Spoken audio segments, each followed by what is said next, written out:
Olá, tudo bem? Sejam bem-vindos à nossa série O Papel da Linguística no Desenvolvimento da Escrita. Eu sou a professora Eva dos Reis, do canal Escrita Kids, e hoje nós estamos no nosso quarto episódio.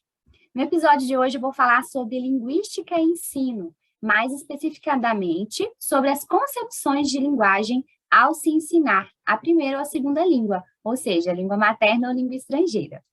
Se você ainda não assistiu aos episódios anteriores, eu convido você a entrar no nosso canal, procurar pela playlist específica dessa série e assistir aos demais episódios que trataram sobre conceitos importantes, as funções da linguagem e a dupla articulação da linguagem. Vamos começar a nossa aula de hoje? Vou compartilhar aqui alguns slides para vocês acompanharem melhor a minha fala. Então, como eu disse, o foco na aula de hoje é na relação entre a linguística e o ensino. Em relação a essa contribuição social dos estudos linguísticos, nós temos esses dois autores aqui que eu trago para vocês, Oliveira e Wilson, que vão dizer o seguinte: um dos momentos em que os estudos linguísticos têm tentado contribuir no sentido de que seus resultados de pesquisa possam ter um retorno social, um caráter de maior utilidade pública, digamos assim, é justamente quando estão voltados para as questões relativas ao ensino de língua, seja essa materna, L1, ou estrangeira, L2. Então, o que os autores trazem para a gente é que os estudos linguísticos, eles também se preocupam com questões relacionadas ao ensino. Então, essas pesquisas que estão mais voltadas para essa área do ensino, elas se preocupam com estratégias que possam desenvolver melhor o processo de ensino-aprendizagem, tanto de língua materna, de primeira língua, quanto de língua estrangeira ou segunda língua. Então, vamos conversar um pouquinho mais sobre isso. Quando nós vamos tratar desse assunto de ensino de língua, seja ela materna ou estrangeira, é importante que o professor ele tenha em mente, que ele tenha bem específico qual é a concepção de linguagem que será seguida por ele em suas aulas. Porque a partir dessa concepção é que ele vai poder construir todo o seu plano de ensino para as suas aulas de língua. Então, é importante pensar, por exemplo, a partir de que concepção de linguagem serão tratadas as questões linguísticas em sala de aula. A partir dessa escolha, nós vamos conseguir até mesmo responder a questão: para que os alunos aprendem o que aprendem nas salas de aula de língua? Porque tudo isso tem a ver com a concepção de linguagem que eu, professor, tenho, aquela concepção que eu sigo. E existem diversas e contrastivas, podemos dizer assim, até mesmo complementares, formas de pensar e de compreender a linguagem. E quando nós escolhemos uma dessas concepções, nós fazemos mais do que simplesmente escolher uma perspectiva de abordagem, mas nós aderimos a determinadas práticas metodológicas e a todo um aparato teórico específico e também objetivos de análise mais ou menos definidos. E tudo isso vai ajudar no trabalho do professor e no processo de ensino-aprendizagem do aluno. Existem diferentes tipos, então, de concepções de linguagem. Aqui eu vou tratar de algumas que são principais, e a primeira delas é a chamada concepção formalista. Como o próprio nome já diz, a palavra formalista, essa é uma concepção mais formal, mais tradicional. E nós temos aí dois diferentes tipos de enfoque. O primeiro é o enfoque estruturalista, que vê a língua como um sistema virtual, ou seja, algo abstrato, que está desassociado das influências das condições interacionais, sociais ali de comunicação. E nós temos também o enfoque gerativista, que considera que a gramática das línguas ela é uma coisa inata, ela é um processo mental do ser humano, que todas as pessoas têm e que fazem com que nós possamos aprender qualquer língua, desde que estejamos expostos a ela. Né? Esse processo mental inato, ele seria fundado num conjunto de princípios que são universais para a aquisição de uma língua. Então, essa é a chamada concepção formalista de linguagem, porque ela trata o fenômeno linguístico como algo mais abstrato, considerando esse o objeto único de investigação. Então, não se investiga o contexto e todos os outros elementos que fazem parte ali do ato comunicativo, mas tem o foco estritamente na linguagem, sua estrutura. De acordo com essa perspectiva, então, não se leva em consideração quem, como, quando ou para que se faz o uso da língua, né? Uma vez que o foco ali é somente a própria estrutura linguística, como eu disse. De certa forma, essa estrutura ela seria descolada, ou seja, desassociada de todas as interferências comunicativas do ambiente, essas interferências que cercam ali o processo de produção e de recepção de uma mensagem. Essa concepção, ela também considera que a linguagem é uma entidade capaz de encerrar e de vincular sentidos por si mesma. Então, só a linguagem já é suficiente para que a gente possa expressar o nosso pensamento. Não é necessária nenhuma outra estratégia ou nenhum outro elemento aí comunicativo para que isso aconteça.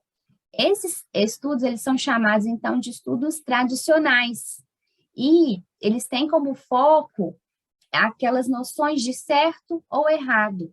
Qual tipo de linguagem ou qual tipo de discurso é certo e qual é errado. Então, não se considera aí os diferentes contextos de uso da língua, tá? E aí, as atividades linguísticas que são utilizadas geralmente por professores que seguem essa concepção, elas são relacionadas aí à análise linguística apenas no âmbito da palavra, do sintagma ou da oração, sem levar em consideração o contexto, que são aquelas atividades que a gente chama de descontextualizadas, né? Às vezes ali a análise de uma frase ou de uma palavra, quando o professor ele solicita que o aluno faça a análise sintática, a análise morfológica, desassociada de um contexto. São exemplos aí de atividades que têm como foco a concepção formalista. E também, por exemplo, as interpretações de texto que buscam ali o que o autor quis dizer em tal parte do texto. São outros exemplos de atividades com a concepção formalista. Essa concepção de linguagem ela é bem antiga e ela ainda tem um forte prestígio. Ela ainda é muito utilizada nas aulas de língua, principalmente quando o foco é ali a gramática da língua e não o uso social da língua. Nós temos também a chamada concepção funcionalista. Se vocês assistiram o episódio 2 da nossa série, vocês vão lembrar das funções da linguagem. Então, essa concepção funcionalista, ela está relacionada com essas 6 funções de linguagem de Jacobson. Vamos ver se vocês lembram aí. Ó. Nós temos a função referencial, a função emotiva, a função conativa, a função fática, a função metalinguística e a função poética. Né? Se vocês não se lembram, volta aí no vídeo do episódio 2 da nossa série para vocês assistirem aí. Então, nessa concepção, o tratamento da linguagem é visto como um fenômeno de comunicação e expressão. Então, já se muda um pouco o foco, não apenas aquela questão estrutural, mas pensando-se, então, na comunicação e na expressão. Tanto que em 1970, não sei se vocês já chegaram a ver em algum manual, em algum livro de história da linguagem ou da educação, que vocês já ouviram falar que a disciplina de língua portuguesa, antigamente, na década de 70, era chamada de comunicação e expressão, no âmbito do primeiro grau, que hoje é chamado como ensino fundamental. Então, foi quando passou-se aí a aderir a essa concepção mais funcionalista.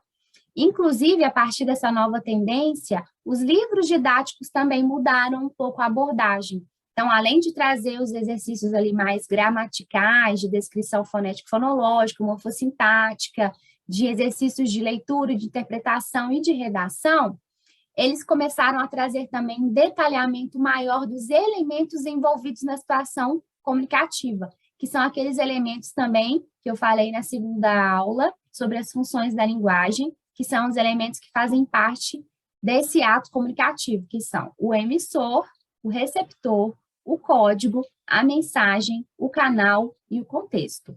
Então, o material didático de língua portuguesa, ele passou também a incluir esses elementos em suas atividades e nos seus conteúdos. Os linguistas falam que foi uma proposta incompreendida, ou seja, ela foi reduzida apenas a esse esquema de 6 funções do Jacobson e deixou de ter um caráter funcional, passando a ser um caráter mais formal, assim como era a formalista. Mesmo que o foco fosse outro, mas ele foi uma coisa ali engessada, né, como se estivesse colocando em caixinhas, que não levasse em consideração todo o contexto.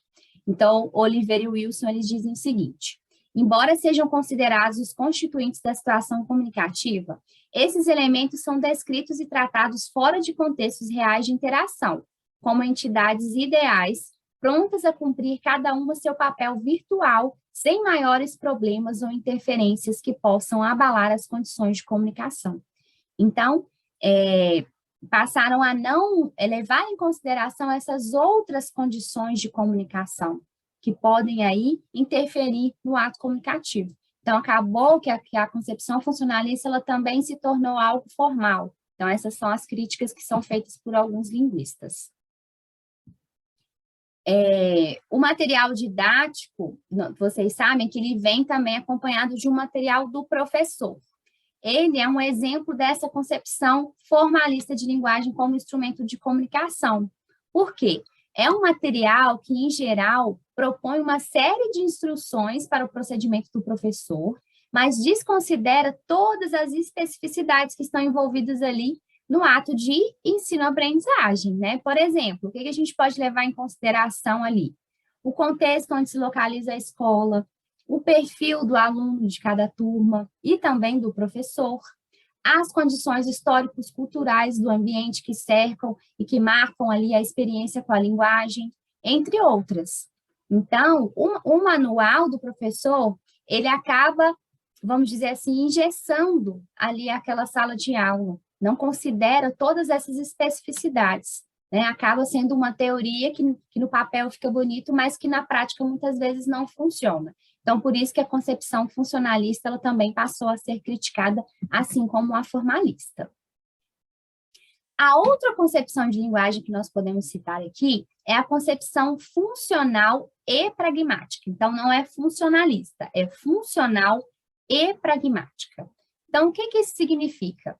Quando nós pensamos aí na palavra pragmática, nós pensamos no uso da língua, tá? Então, por isso que essa palavra ela é incluída aí nessa concepção. Então, vamos entender como que funciona. É uma visão do fenômeno linguístico como um produto e um processo da interação humana, da atividade sociocultural. Então, é no uso ali, na comunicação entre as pessoas. Os sentidos, então, eles são veiculados pelas estruturas da língua, tendo uma relação motivada. Então, eu uso aquela estrutura linguística que existe, mas ela é motivada pelo falante, pelos seus interesses. Então, o uso da linguagem como resultante das condições intra- e extralinguísticas de sua produção e recepção. Então, leva-se em consideração todos os elementos, tanto os elementos interlinguísticos quanto os extralinguísticos. E aí, então, nós temos uma contribuição da sociolinguística, que é a área que estuda a língua no seu uso real, levando em consideração as relações entre a estrutura linguística, mas também os aspectos sociais e culturais que estão envolvidos ali na produção linguística, na produção da mensagem, no ato comunicativo. Então, nesse tipo de abordagem, os diversos usos linguísticos, eles são entendidos como contextos reveladores da pluralidade e diversidade de lugares sociais ocupados pelos membros de uma comunidade. Então, leva-se em consideração os fatores sociais, a cultura, o ambiente onde a pessoa está inserida, os seus interesses, seus objetivos ali com a mensagem. Então, tudo isso é levado em consideração.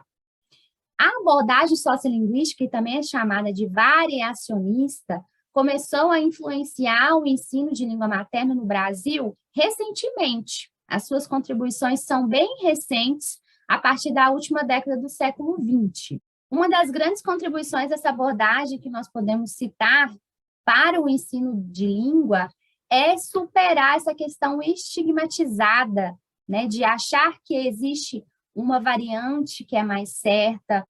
Então, foi uma possibilidade efetiva de se superar o tratamento estigmatizado dos usos linguísticos por intermédio da consideração de que todas as expressões têm sua legitimação e motivação justificada pela multiplicidade de fatores intervenientes do âmbito social. Então, leva-se em consideração todas as variações linguísticas, por isso que é chamada também de variacionista, abordagem variacionista, tá? Então, para essa concepção funcional e pragmática da linguagem, a norma culta, ela passa a ser entendida como uma entre as outras possíveis que existem na sociedade. Então, a norma culta, ela é uma marca de status social, e ela é necessária, né? Nós precisamos aprender a norma culta da língua para que nós possamos ocupar aí postos de prestígio e ascensão social, mas ela não é a única existente e a única correta, vamos dizer assim.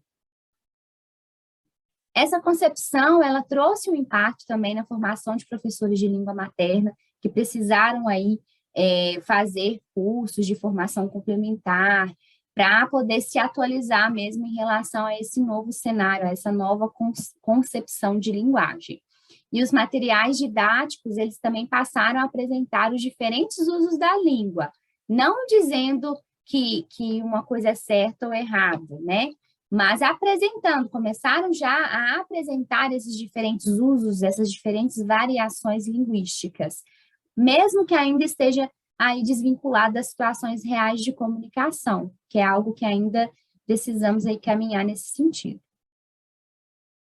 Então, vamos pensar nessa concepção funcional e pragmática, como é que nós podemos lidar com o texto em sala de aula sem transformá-lo em um pretexto para continuar privilegiando antigas práticas de ensino de conteúdos gramaticais. Então, como que, por exemplo, eu sou professor de língua materna ou de língua estrangeira e eu decido seguir a concepção funcional e pragmática. Então, como que eu vou usar o texto em sala de aula sem continuar seguindo aquelas perspectivas tradicionais ali de trabalho com o texto? Então, podemos, por exemplo, fazer investigação de elementos constitutivos dos contextos externos de produção e de recepção da linguagem sobre o ponto de vista da interação entre as pessoas. Então, investigar quais são os elementos que estão envolvidos ali nesse texto, tanto na produção quanto na recepção da mensagem que está sendo passada por esse texto. Então, quem é o emissor, quem é o receptor, mas não colocar ali em caixinhas como a função, como a concepção funcionalista, mas pensar ali em todo o contexto real de comunicação.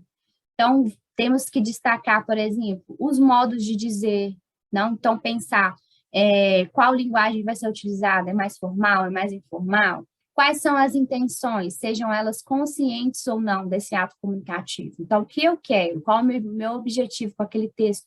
Ou que o produtor do texto, o interlocutor, ele teve ao escrever aquele texto? Quais informações estão implícitas no texto? Qual é o contexto extralinguístico e o ponto de vista do usuário da língua para se atingir os sentidos veiculados pelo texto? Então, são várias coisas que podem ser trabalhadas para que nós deixemos de apenas passar o texto para os alunos pensando, vamos procurar o verbo, vamos procurar o adjetivo, o substantivo, de trabalhar ali questões mais gramaticais, que tem o seu lugar também, mas não precisa ser somente isso, ou ser sempre isso, né? Então, vamos trabalhar as questões, todas as questões que estão envolvidas ali no contexto de produção desse texto. Então, nessa concepção, o professor, ele muda um pouco o seu papel, ele passa a ser visto também como mediador da tarefa de ensino-aprendizagem, ele não é o centro, né? Ele não é aquela primazia sobre um saber pré-concebido, pois o saber, ele é construído durante as relações humanas, né? Seja em qualquer âmbito, em sala de aula, enfim. Então, o professor, ele não é diminuído, né? Nós não podemos pensar que o professor está sendo diminuído ou desprestigiado, mas ele passa a ser visto como um interlocutor privilegiado, que domina a língua, que sabe ali utilizá-la em todos os contextos, mas ele é apenas um mediador mais experiente, que vai promover o uso mais efetivo e eficiente dos recursos linguísticos, de modo que os alunos possam começar a receber os textos, a compreendê-los, a produzi-los de maneira mais competente, tá? Então, o professor, ele não é o centro, ele não é o único detentor do conhecimento, mas esse conhecimento, ele é construído em sala de aula junto com o seu aluno. Então, para a gente finalizar aqui, vamos fazer uma reflexão. Quando o professor ele assume uma determinada concepção de linguagem, seja ela mais formalista, funcionalista ou pragmática, ele assume uma perspectiva teórico-metodológica, né? Então, quando ele escolhe uma perspectiva, ele assume determinadas crenças e valores que são veiculadas por ela. E essas crenças e valores, eles estão relacionados à apropriação de conhecimento e à forma com que essa apropriação é realizada. Então, é muito importante que o professor tenha em mente que ele precisa escolher uma concepção de linguagem e trabalhar a partir dela. É importante a gente pensar também qual é o contexto que nós vivemos atualmente, qual concepção seria mais adequada hoje em dia, né? Pensando também no nosso contexto de trabalho, onde a nossa escola está localizada, quais são os nossos alunos, né? Pensar nas questões socioculturais, antes de escolher a nossa concepção de linguagem que vai ser utilizada. E ao escolhermos essa concepção, devemos segui-la, pensar ali nos métodos de ensino, nos materiais que podem ser utilizados, nas atividades que vão ser realizadas, sem continuar usando, por exemplo, eu escolho a concepção pragmática, mas eu continuo fazendo somente questões gramaticais, estruturais, que não levam em consideração ao contexto, então, alguma coisa está errada, né? Não adianta a gente querer adotar uma concepção funcional pragmática da linguagem, mas continuar utilizando métodos tradicionais para o ensino da língua materna. O nosso contexto social de hoje em dia, ele requer mais. Ele requer que sejam levados em consideração, seja levado em consideração todo o nosso contexto de interação social, ok? Então, é isso que eu queria passar para vocês hoje. Essa é a referência que foi utilizada, o Manual de Linguística. Então, era isso. Eu agradeço pela atenção de vocês. Se vocês gostaram, não deixem de comentar, de deixar o seu like, de dar também sugestões de novos conteúdos para o nosso canal e de ativar o sininho da notificação para não perder nenhum vídeo. Muito obrigada e até a próxima.